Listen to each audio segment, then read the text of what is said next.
Hello friends, সকলকে স্বাগত আমার চ্যানেল এডিউ সাথে। আপনারা এখানে দেখতে পাচ্ছেন পিএসসি ওয়েস্ট বেঙ্গল আজকে একটা রেজাল্ট দিয়ে দিয়েছে, miscellaneous services recruitment examination prelim 2023। ঠিক আছে, লাস্ট ভিডিওতে আমরা ডিসকাস করেছিলাম যে most probable date for miscellaneous service result কী হতে পারে।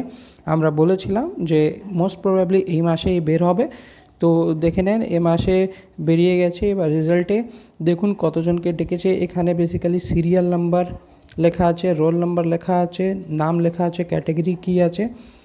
ঠিক আছে, পিডব্লিউবিডি টাইপ এমএসপি ইডব্লিউএস ছিল কি না, তারপরে এসটিডি লেখা আছে এখানে কোন ক্যাটাগরিতে রিকমেন্ড হয়েছে বা রিজার্ভেশনটা কি নিয়েছে কি না। ঠিক আছে, এই সমস্ত ডিটেলসগুলো এইখানে এসটিডিতে লেখা আছে। এবার দেখুন এইটা 1 থেকে শুরু হচ্ছে, লাস্ট অবধি চলে যাব, দেখব টোটাল কজন ডাক পেয়েছে এখানে মেন্সের জন্যে। তো এখানে আপনারা দেখতে পাচ্ছেন টোটাল 10,229 জনকে ডেকেছে বেসিক্যালি মেন্সের জন্যে।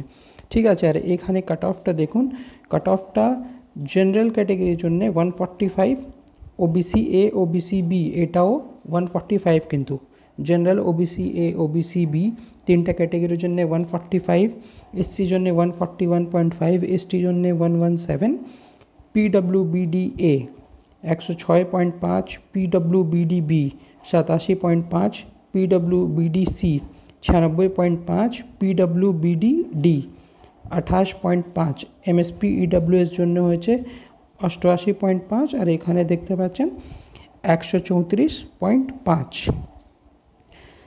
তো বেসিক্যালি কাট অফ এত বেশি থাকে না, এখানে আমরা দেখতে পাচ্ছি যে ভালোই কাট অফ বেড়ে গেছে।